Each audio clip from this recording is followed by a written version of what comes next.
इस वक्त मैं तेहरान की जिस जगह पर खड़ी हुई हूँ वो एक मातम की जगह है। लोग आकर यहाँ पर अपने लास्ट रिस्पेक्ट्स भी पे कर रहे हैं। ये बहुत ही मामूली सी जगह आपको लग रही होगी देखने में, मैं आपको लेके चलती हूँ। रोते बिलखते लोग, जी हाँ, यही अयतुल्ला अली ख़ामनेई का घर, यही वो जगह जहाँ उनको ख़त लिखा गया। मैं अपने कैमरा पर्सन को बोलती हूँ बशीर को, वो आएंगे और दिखाएंगे कैसे यहाँ पर रोते बिलखते लोग अभी भी देख रहे हैं। आप देखिए यहाँ पर ये लोग दुआ पढ़ने के लिए आए हैं। एक तरह का तीर्थ स्थान मैं कहूँगी ये वैसा बन चुका है। आप यहाँ तस्वीरें देख रहे हैं, जो लोग जैसा बनाना चाहते हैं इस जगह को वैसा बना रहे हैं। आप देखिए लोग यहाँ मरसिये पढ़ रहे हैं। इस तरफ आके भी मैं आपको दिखाना चाहती हूँ।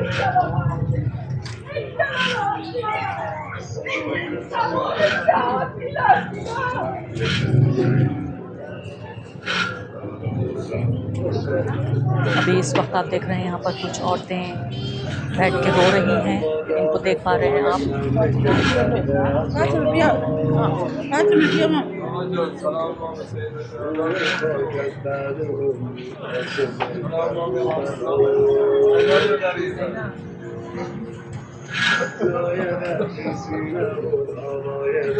और 4 महीने गुजर जाने के बावजूद भी मुझे लगता है कि लोग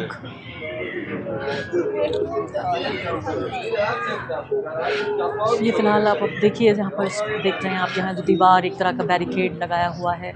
ट्रंप के लिए भी यहाँ मैसेज लिखा हुआ है। फ़ारसी में ज़्यादातर लोगों ने अपने नेता जिसको वो बेहद प्यार किया करते थे, यहाँ कहा जाता है कि वो सिर्फ़ एक नेता नहीं थे, एक तरह के सरबराह थे, एक तरह के पिता थे। और इसलिए लोग महसूस करते हैं कि जैसे उनसे उनका बाप छीन लिया गया हो। ये तस्वीर मैं आपको ख़ासकर दिखाना चाहती हूँ। इस तस्वीर को आप देखिए, इसमें बच्चों के साथ यहाँ पर अयतुल्ला अली ख़ामनेई देखे जा रहे हैं और यहाँ उनके बेटे नज़र आ रहे हैं। यहाँ उनकी अलग अलग तस्वीरें हैं। इसके अलावा कुछ शहीदों की तस्वीरें भी यहाँ लिखी हुई हैं। मैं फ़ारसी नहीं समझती इसलिए आपको बता नहीं पा रही हूँ कि आखिर फ़ारसी में क्या लिखा हुआ है। ये देखिए यहाँ पर जो जिसका दिल चाह रहा है वो अपना मैसेज लिख के जा रहा है। एक छोटी सी बच्ची यहाँ आप देखिए अब मैसेज लिख रही है जो वो लिखना चाहती है, छोटी सी बच्ची।